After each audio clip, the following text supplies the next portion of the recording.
بسم اللہ الرحمن الرحیم۔ ناظرین، وی لاگ نمبر 39، صفحہ نمبر 118، مساجد کے مسائل و فضائل، یہ سبجیکٹ ہمارا چل رہا ہے۔ ناظرین، اس کتاب کا نام ہے نماز نبوی۔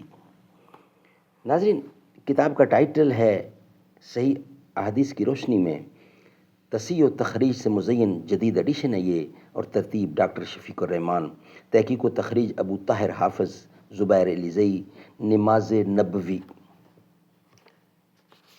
تکبیر سے سلام تک احکام و مسائل کا انسائکلوپیڈیا ہے یہ، صحیح احادیث کی روشنی میں ہے جو ہم آپ کے سامنے رکھ رہے ہیں۔ نحمدہ و نصلی علی رسولہ الکریم، بسم اللہ الرحمن الرحیم۔ نگاہ عشق و مستی میں وہی اول وہی آخر، وہی قرآن وہی فرقان، وہی یاسین وہی طٰہٰ۔ وی لاگ نمبر ہے 39، مسجد میں جانے کی فضیلت کیا ہے؟ ناظرین، مسجد میں جانے کی فضیلت، سیدنا ابو امامہ رضی اللہ دعا کرتے ہیں کہ رسول خدا صلی اللہ علیہ وسلم نے فرمایا، جو شخص اپنے گھر سے باوضو ہو کر نماز فرض نماز ادا کرنے کے لیے مسجد کی طرف نکلتا ہے تو اسے حج کا احرام باندھنے والے کی مانند ثواب ملتا ہے۔ یاد رہے کہ جن افراد پر بیت اللہ کا حج فرض ہو چکا ہو، جب تک وہ بیت اللہ پہنچ کر حج نہ کریں ان سے فرضیت ساقط نہ ہوگی، چاہے ساری عمر باوضو ہو کر پانچوں نمازیں مسجد میں جا کر پڑھتے رہیں۔ اس لیے اللہ تعالیٰ کی بخشش اور اجر و ثواب کی فراوانی سے کسی قسم کی غلط فہمی کا شکار نہیں ہونا چاہیے۔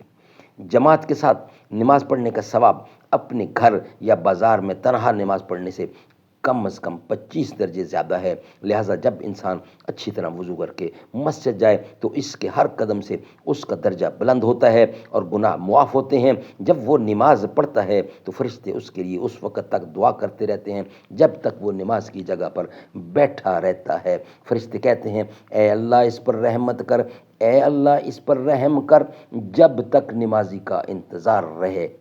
جب تک نمازی نماز کا انتظار کرتا ہے وہ نماز ہی میں ہوتا ہے۔ سبحان اللہ۔ سیدنا جابر رضی اللہ سے روایت ہے کہ مسجد نبوی کے گرد کچھ مکان خالی ہوئے، بنو سلمہ نے مسجد کے قریب منتقل ہونے کا ارادہ کیا تو آپ نے 2 دفعہ فرمایا، اے بنو سلمہ اپنے موجودہ گھروں میں ٹھہرے رہو، مسجد کی طرف آتے وقت تمہارے قدم لکھے جاتے ہیں۔ اے بنو سلمہ اپنے موجودہ گھروں میں ٹھہرے رہو۔ مسجد سے دل لگانے والوں کے لیے عظیم خوشخبری۔ سیدنا ابو ہریرہ رضی اللہ روایت کرتے ہیں، رسول اللہ صلی اللہ علیہ وسلم نے فرمایا، 7 شخص ایسے ہیں جنہیں اللہ تعالیٰ اس وقت یعنی اس دن حشر میں اپنے عرش کے سائے میں رکھے گا جس دن سوائے اس کے سائے کے کوئی سایہ نہیں ہوگا۔ نمبر 1، عادل حاکم، وہ نوجوان جو اللہ کی عبادت میں جوانی گزارے۔ پہلا نمبر 1 عادل حاکم، نمبر 2 وہ نوجوان جو اللہ کی عبادت میں جوانی گزارے، نمبر 3 وہ شخص جس کا دل مسجد میں اٹکا ہوا ہو، جس وقت نماز پڑھ کر نکلتا ہے تو مسجد کی طرف دوبارہ آنے کے لیے بےتاب رہتا ہے، نمبر 4 وہ 2 شخص جو صرف اللہ تعالیٰ کی رضا کے لیے آپس میں محبت رکھتے ہیں، جب ملتے ہیں تو اس کی محبت میں اور جدا ہو جاتے ہیں، جب ملتے ہیں تو اسی کی محبت میں اور جدا ہوتے ہیں تو اسی کی محبت میں، نمبر 5 وہ شخص جو تنہائی میں اللہ کو یاد کرتا ہے اور محبت یا خشیت سے اس کی آنکھوں سے آنسو بہہ نکلتے ہیں، بہہ پڑتے ہیں، نمبر 6 وہ شخص جسے کسی اونچے خاندان والی عورت نے برائی کے لیے بلایا، دعوت گناہ دی تو اس شخص نے کہا میں اللہ سے ڈرتا ہوں، نمبر 7 وہ شخص جس نے اللہ کے نام پر کچھ دیا تو اسے اتنا مخفی رکھا کہ اس کے بائیں ہاتھ کو بھی علم نہ ہوا کہ اس کے دائیں ہاتھ نے کیا خرچ کیا، خیرات کو بالکل مخفی رکھتا ہے۔ سبحان اللہ، سبحان اللہ۔ ناظرین، نیکسٹ ہیڈنگ ہے ہمارا مساجد میں خوشبو کے اہتمام کا حکم۔ ناظرین، یہ ہم آپ کے سامنے رکھیں گے نیکسٹ ویلاگ کی صورت میں۔ یہ ویلاگ ہمارا یہاں ہی مکمل ہوتا ہے، یعنی کہ ویلاگ نمبر 39 مکمل ہوا۔ ویلاگ نمبر 40 انشاءاللہ ہم آپ کے سامنے رکھیں گے نیکسٹ کمنگ ویلاگ کی صورت میں۔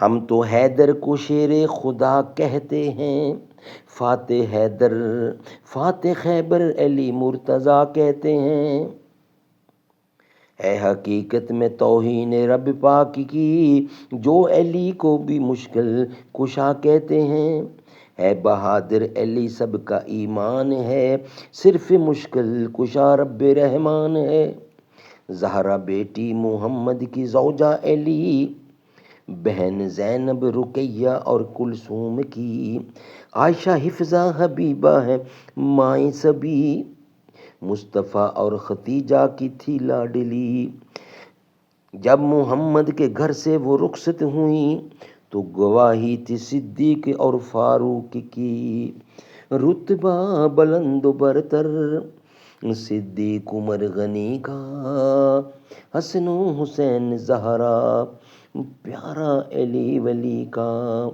حسن و حسین زہرا پیارے علی ولی کا۔